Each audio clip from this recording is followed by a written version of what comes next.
भगवान दत्तात्रेय का चरित्र आता है भागवत की कथा में कि किस प्रकार से भगवान दत्त ने 24 तत्वों से सीख लिया। जिज्ञासा, उन्हें कुछ सीखने की आवश्यकता नहीं थी, बस लोक सिद्धि के लिए, लोक कल्याण के लिए, परमार्थ के लिए एक उच्च आदर्श की स्थापना की। मेरे ब्रह्मचारी 2-3 दिन से मुझे टोक रहे थे कि 2-3 बार मत स्नान करो इन दिनों में। तो मैंने कहा अगर एक भी दिन स्नान मैंने छोड़ दिया तो आलस्य आ जाएगा, फिर आपको एक मौका मिल जाएगा कि ठंड में बिना नहाए भी रहा जा सकता है।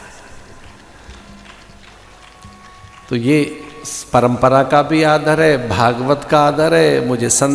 मुझे मेरी उपासनाएं करने दो और भरी ठंड में नियमों का भी निर्वहन करने दो।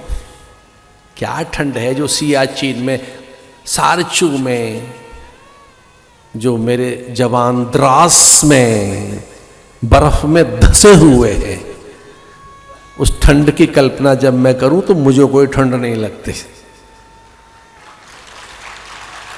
मेरे सैनिक कहाँ खड़े हैं? गलवान में, सारचू में, सियाचिन में, द्रास में, लेह लद्दाख में, ऊपर नियमों में शिथिल हो। जब बहुत ज्यादा कठिनाई हो, जब बहुत बड़ी दुविधा हो, तभी तो नियम निभाए जाते हैं। सामान्य दिनों में तो कोई भी निभा लेगा। वो पूजा के नियम, व्रत के नियम, वो उपवास, प्रतिज्ञाएं, वो आपके वो जो सारे नियमों का उनका निर्वहन करो। नियम आपको बल देते हैं।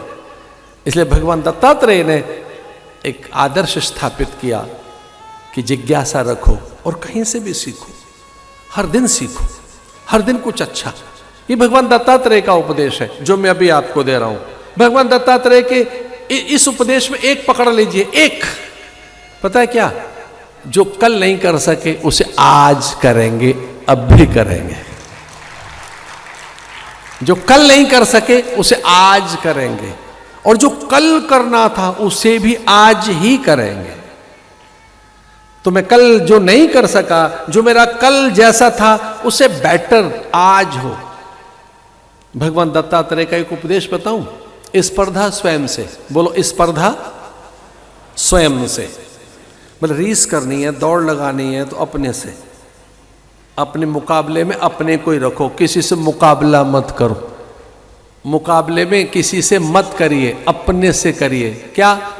कि जो मैं कल नहीं कर पाया उसे आज करूंगा, तो मेरा आज कल से अच्छा हो, सुंदर हो, श्रेष्ठ हो, जयी हो। मेरा कल से आज महान हो। जो कल नहीं हो सका है उसे अब भी करना है, अब भी करना है। और जो कल भी करना था उसे भी अभी ही करना है। ऐसे भगवान दत्त के उपदेश हैं। सुखदेव की कथा सुनकर परीक्षित को समाधि लग गई, उनके अंग प्रत्यंग बदलने लगे, उनमें से भगवत्ता मुखरित और जागृत होने लगी, उनका वैष्णव रूप धारण हो गया, और सबने देखा कि परीक्षित में नारायण प्रकट हो गई। परीक्षित नारायण जैसा दिखने लगा।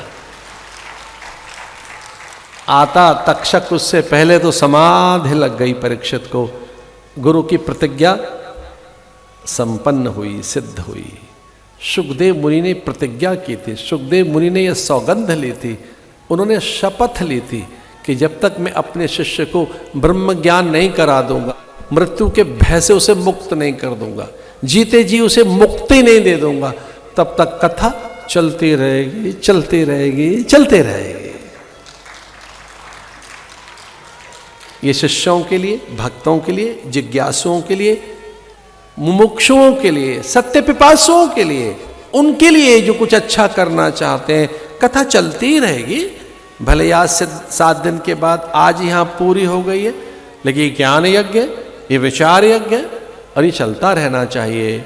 ज्योत जलती रहनी चाहिए, शुभ कर्म प्रसारित रहने चाहिए। भागवत की कथा में ये विसर्जन की वेला, गच्छ गसुर श्रेष्ठ पुनरागमनाय च, कि अभी कल यज्ञ होना है और उत्तर पूजा के बाद अनुष्ठान की सिद्धि होगी। आज संयोग से महापुरुषों ने, हम सब ने मिलकर एक वृक्ष लगाया। हो सके तो वृक्ष लगाने का एक व्रत लीजिए कि कभी मंगल प्रसंग होगा तो वृक्ष लगाएंगे, उत्सव के दिन वृक्ष लगाएंगे, पूर्वजनों की स्मृति में वृक्ष लगाएंगे। तो इस धरती पर हरितिमा की आवश्यकता है, प्राण पवन प्रकाश वो देता है, वृक्ष औषधि है।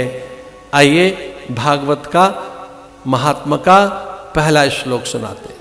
ऐसा कहते हैं पहला और अंतिम श्लोक सुनने से पूरी भागवत का फल मिलता है।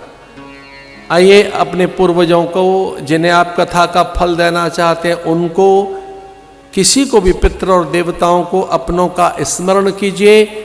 आओ हम गुरुजनों का ध्यान करके बैठें। भागवत के महात्मा का पहला श्लोक है। सच्चिदानंद रूपाय विश्वोत्पत्त्यादि हेतवे तापत्रय विनाशाय श्री कृष्णाय वयम नुमः। भगवान सदघन चिदघन आनंद घन है। वे सृष्टि में सृष्टि स्थिति लय के अथवा सबके स्वामी हैं। उनके नामस्मरण से दुख भंजन होता है। भागवत कथा के महात्मा का अंतिम श्लोक है। श्री कृष्ण प्राप्ति करम शाश्वत प्रेमानंद फलप्रदम श्रीमद्भागवत शास्त्रम कलौकिरेण भाषितम। इसका अर्थ है कि सब प्रकार की प्राप्ति, सिद्धि, अच्छे योग, संयोग, पूर्णता, परिपूर्णता और जो कुछ चाहते हो वो सब प्राप्त होगा। भागवत की शरण में आओ, भगवान की शरण में आओ, महापुरुषों के पास बैठो, उनके उपदेश श्रवण करो, उनकी आज्ञाओं का पालन करो, अनुशासन में रहो। और जब जीव अनुशासन में रहता है, भगवत आज्ञाएं महापुरुषों के मुख से निकलती है। भगवत आज्ञा, भगवत विधान, ईश्वरीय विधान क्या है, उनके मुख से निकलता है। तो भागवत के अंत में ये कहा गया कि उपदेश के प्रति रुचि रखो, महापुरुषों की आज्ञाओं का पालन करो। हो सके तो प्रतिदिन गौग्रास निकालिए, दीपदान करिए, सूर्य को अर्घ दो। जो अभावग्रसित हैं, वंचित हैं, पीड़ित हैं अथवा साधनहीन हैं, उनकी सेवा के लिए कुछ अंश निकालो।